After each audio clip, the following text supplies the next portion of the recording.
Bismillahirrahmanirrahim. Assalamu alaikum dear students. Today we are going to learn topic industrial reforms.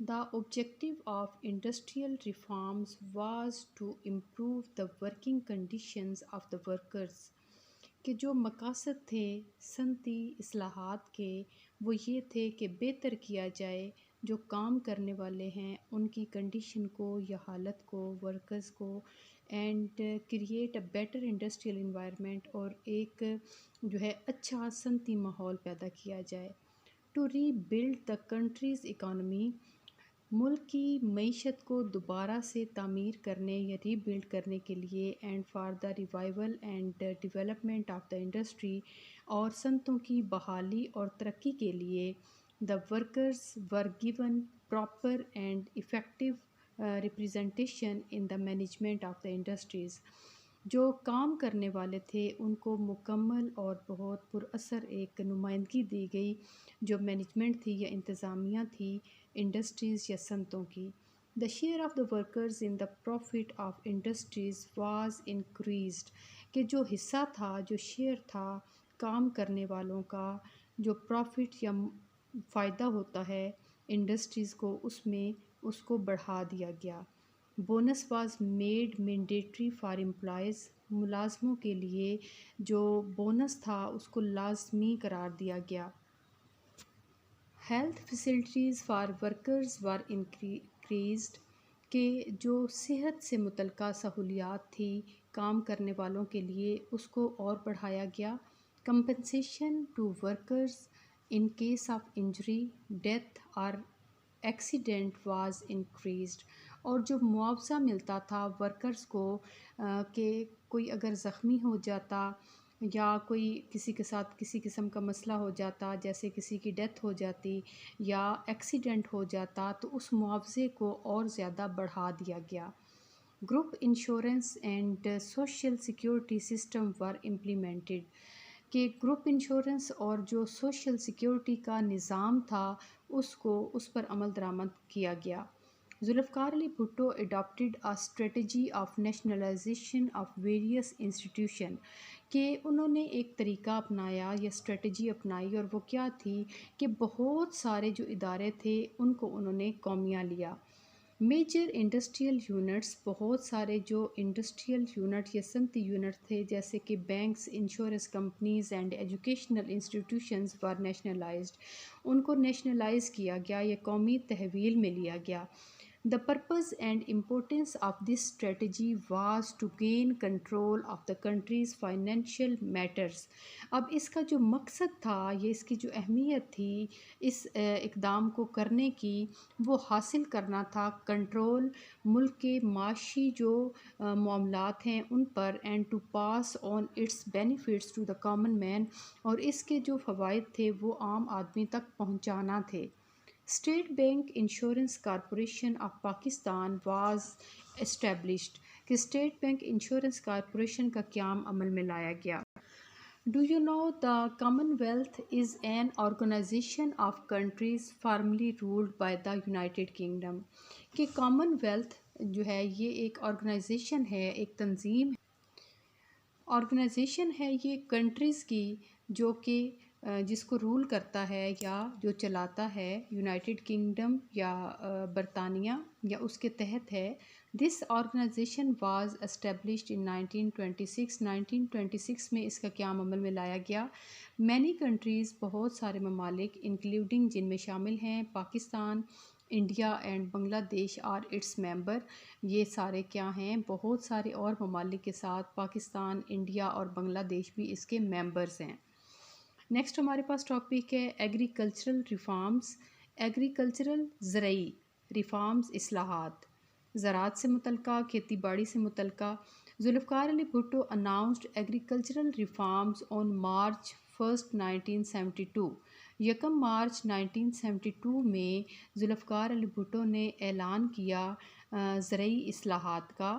The purpose of these reforms was to improve the agricultural system اور اس کو کرنے کا مقصد کیا تھا؟ ان reforms کو انٹروڈیوس کروانے کا یا اناؤنس کرنے کا مقصد یہ تھا کہ بہتر کیا جائے جو زرعی نظام ہے اس کو، the economic condition of the people, لوگوں کی معاشی صورتحال کو، who are involved in agriculture sector, جو کہ انوالوڈ ہیں یا جن کا براہ راست تعلق ہے ایگریکلچر سیکٹر سے۔ انکریز ایگریکلچرل پروڈکشن، بڑھائی جائے زرعی پیداوار، and rebuild the country's economy, اور جو ملک کی معاشی صورتحال ہے اس کو مزید بہتر کیا جائے یا اس کو ری بلڈ کیا جائے۔ The ownership limit of agricultural land was reduced to 150 acre of canal irrigated، کہ جو آنرشپ یا ملکیت تھی زمین کی حد کی اس کو ریڈیوس کیا گیا، کم کیا گیا۔ جو زرعی زمین ہے وہ 150 ایکڑ کینال irrigated اور 300 ایکڑ آف رین فیڈ لینڈ، اور ایسی زمین جس کو بارش کا پانی سیراب کرتا ہے وہ اس سے ڈبل رکھی گئی، 300 ایکڑ۔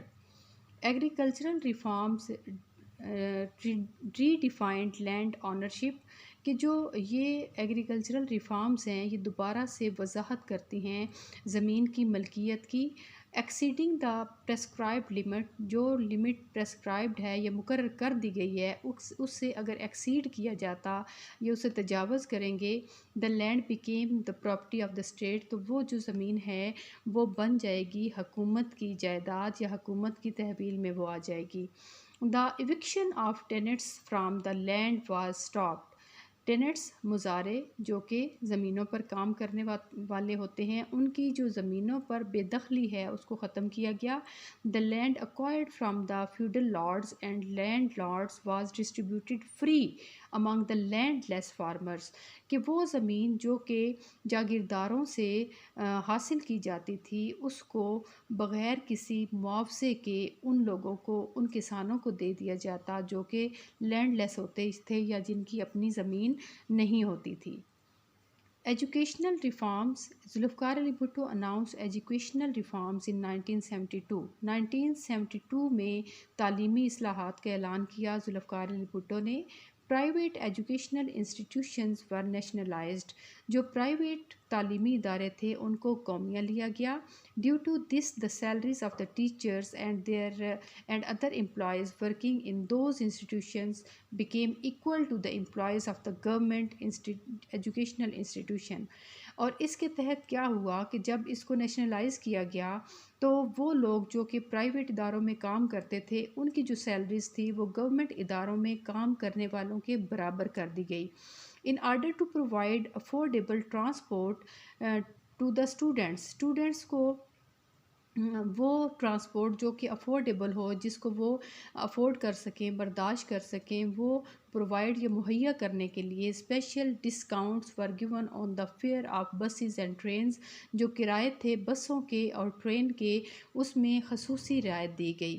دس significantly increase the number of the students in educational institution, اس نے بہت زیادہ یا جو نمبر آف اسٹوڈنٹس تھے یا اسٹوڈنٹس کی جو تعداد تھی تعلیمی اداروں میں اس کو بڑھا دیا۔ اسٹوڈنٹس اسکالرشپس ور انکریزڈ، بچوں کو جو اسکالرشپ دی جاتی تھی اس کو انکریز کیا گیا۔ مینی یونیورسٹیز ور اسٹیبلشڈ، بہت ساری یونیورسٹیز قائم کی گئی۔ In 1974 Allama Iqbal open university formerly People's open university was established in Islamabad میں علامہ اقبال اوپن یونیورسٹی قائم کی گئی، which provided opportunities for students to acquire education through distance learning، جو کہ اسٹوڈنٹس کو یہ اپرچونٹی یا موقع دیتی ہے کہ وہ دور دراز سے بھی یا فاصلے سے بھی تعلیم حاصل کر سکتے ہیں۔ Adult education centres were also set up, کہ adult education centres were also set up, تعلیم بالغاں کے تعلیمی ادارے جو ہے وہ قائم کیے گئے۔ Steps were taken to impart higher education, higher education کے لیے اقدامات اٹھائے گئے۔ Schools and colleges were upgraded, school اور کالجز کو اپ گریڈ کیا گیا۔ Training institutions were opened for teachers training institution یا ٹریننگ کے لیے ادارے کھولے گئے جہاں پہ ٹیچرز کو ٹریننگ دی جاتی تھی۔